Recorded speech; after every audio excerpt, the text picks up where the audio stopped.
Meus queridos irmãos e irmãs, hoje nós celebramos a memória de Nossa Senhora do Rosário.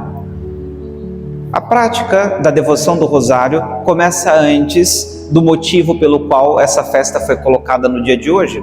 Nós conhecemos já.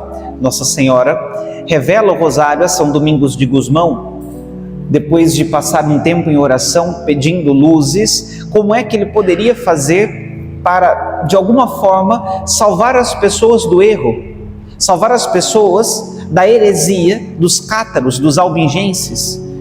Passando um tempo em oração, recolhido, retirado, sozinho, Nossa Senhora aparece a ele com um cordão com 15 partes, e cada parte era separada por uma conta grande, e cada uma dessas 15 partes havia 10 contas menores. Entrega a ele esta arma chamada Rosário, dizendo que reze, e rezando o Rosário, a heresia seria dissipada do mundo. Começa lá com São Domingos, como uma arma contra o erro, uma arma contra a heresia. E depois, no ano de 1517, na Batalha de Lepanto, quando os cristãos estavam cercados pelos turcos, numa batalha dificílima, onde era praticamente impossível que os cristãos vencessem, Nossa Senhora aparece no céu segurando um rosário, e é o sinal da vitória dos cristãos. Dá confiança àqueles homens que, rezando o rosário, de fato, vencem uma batalha impossível. E o Papa da época, São Pio V, lá onde ele estava em Roma, viu no céu a mesma Senhora segurando nas mãos esta arma, o rosário, e imediatamente soube que era um sinal de que os cristãos iriam vencer. O rosário aparece na história da humanidade como uma arma contra o erro. Não uma arma no sentido bélico de ferir, mas de destruição de tudo aquilo que é contrário à fé, de fazer com que as pessoas estejam na fé verdadeira, estejam, de fato, professando aquilo que Deus, nosso Senhor, nos revelou. O rosário é uma arma para a nossa fidelidade a Deus. Uma história pouco conhecida, agora sim, porque essas duas já são carecas de saber, não é? Mas pouco conhecida, de um santo que foi canonizado pelo Papa Francisco, recentemente. São José Vaz. Nascido em Goa, na Índia, é um nome português porque Goa foi um lugar onde os portugueses colonizaram. Se tornou sacerdote da congregação do oratório de São Filipe Neri, e foi como missionário para o Ceilão, hoje chamado Sri Lanka. E aquele país era um país onde o cristianismo era proibido. Não era possível ser cristão no Sri Lanka. Sob pena de prisão e até mesmo correndo risco de vida, poderia ser morto aquele que professasse a fé católica. E ele, como sacerdote missionário, foi mandado para lá e precisava converter as pessoas. Mas como se converte alguém num lugar onde você corre risco de vida por pregar o evangelho? Difícil, não é? Ele nem vestir-se como sacerdote não podia, porque se ele usasse as roupas de sacerdote, ele estava denunciando a sua fé e estava correndo risco de vida. Então, a estratégia de São José Vaz foi vestir-se de mendigo. Colocou as roupas típicas de um morador de rua da região, mas no pescoço ele colocou um terço, pendurou um terço no seu pescoço. E ele andava pelas ruas pedindo, vivendo como pedinte, e ele reparava que algumas pessoas olhavam para o terço com uma certa simpatia. Alguns nem davam conta daquilo que ele tinha no pescoço, nem prestavam atenção, mas outros olhavam e mostravam certa simpatia, ou sorriam, ou davam uma expressão de um pouco mais de leveza, e assim por diante.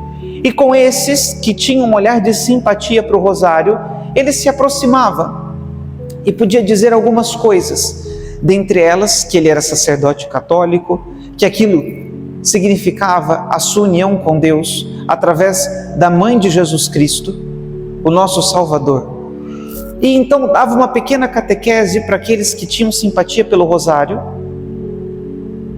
batizava, confessava, celebrava missas clandestinas para esses. Tudo isso pelo rosário, tudo isso pelo texto, sem recitar. Vejam, ele nem rezava publicamente, mas o sinal é tão forte que dispersa o erro. Aqueles que viviam no erro, na heresia, no paganismo, viam em São José Vaz aquele sinal e se aproximavam de Deus Nosso Senhor e se convertiam à fé católica, passavam para a verdade, abandonavam o erro. Sei que homilia não é autobiografia, mas eu trabalhei um tempo, enquanto seminarista, numa paróquia do interior. E havia uma determinada região dessa paróquia que era de difícil acesso, e os sacerdotes dificilmente iam lá. Chegavam a passar 2, 3 anos sem padre. Era uma situação muito triste. E depois, quando fui para lá, os padres que lá estavam, que eram outros, começaram a fazer um empenho de, por mais que fossem muitas viagens difíceis, de dias, sem saber se poderiam voltar no mesmo dia, de querer atender aquela região. E eu fui algumas vezes com esses sacerdotes para atender essa região que ficava muito tempo sem padre. E era impressionante que no caminho, de fato um caminho muito difícil, uma estrada muito ruim, quando nós começávamos a entrar naquele povoado, naquele vilarejozinho, haviam muitas igrejas protestantes, muitas, várias denominações diferentes. E eu até comentava com o padre, falava assim: padre, será que nós vamos achar alguém católico aqui? Porque olha o tanto de igreja evangélica que tem aqui. E dizia para eles: é mais fácil, né? Porque o pastor vem para cá com a família dele, muda, mora e pronto. Agora, nós precisamos morar lá na sede da matriz paroquial, para vir aqui são tantos quilômetros de distância, é difícil mesmo que a gente chegue. Para eles acaba se tornando mais fácil, e eles estando aqui uma vez presentes no vilarejo, se não tem outra opção, vão seduzindo as pessoas, chegam nas casas, vão fazer oração, vão rezar, e bem, a gente não sabia o que encontrar, não é? Mas pasmem, chegamos lá, havia uma grande festa na igreja, porque o padre estava chegando. Muitos e muitos católicos, não sabia de onde estava saindo tanta gente, não sabia de onde saía tantos católicos assim. Eu fiquei impressionado com aquilo e perguntei a um grupo de senhoras que estava lá, não é? Falei assim: mas vejam, aqui já tem quantos anos que o padre não vem? E tem tantas igrejas evangélicas aí, será que tem mais gente? Tem evangélico aqui? Padre, me chamavam de padre, eu era seminarista, né? Padre, veja, tem uma meia dúzia de protestante, de evangélico aqui, o pessoal não aceita muito bem. Bom, mas como que não aceita, né? Pensei, bom, esse pastor não é bom de marketing, né? Porque se fosse um bom pastor, que tivesse um bom marketing, levava todo mundo. E eles disseram para mim o seguinte: padre, eles até vão nas nossas casas para fazer oração, que eles vieram para cá, pediram se podiam ir nas casas, se podiam rezar conosco e tal, mas quando chega a falar mal de Nossa Senhora, que nós não podemos rezar a Nossa Senhora, acaba, a gente manda eles embora. Não pode ser assim. E o curioso que a comunidade não era dedicada a Nossa Senhora. E aí vem, não era dedicada a Nossa Senhora. Eu perguntei: mas e vocês rezam a Nossa Senhora? Padre, como nós estamos há muito tempo sem sacerdote, sem padre que venha aqui, nós aprendemos que deveríamos rezar o cenáculo. Já que não temos padre, nos reunimos na igreja e rezamos o cenáculo todos os dias. rezavam o terço todos os dias. O erro não entra onde se reza o rosário.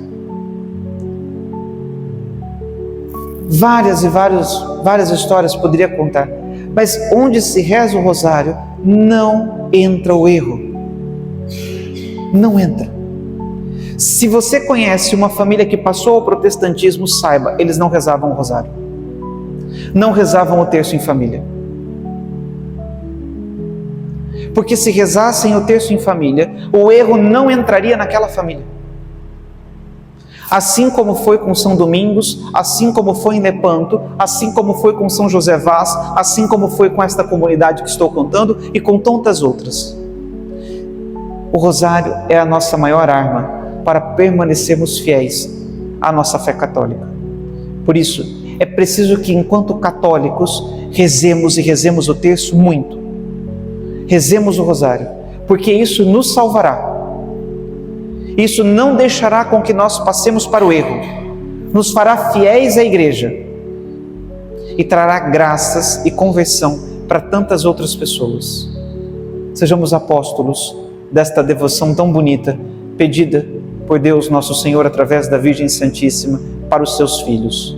Que Deus nos ajude por esta Eucaristia a sermos fiéis à nossa devoção, à devoção do Santo Rosário, para que assim possamos preservar o mundo de todo erro. Louvado seja nosso Senhor Jesus Cristo.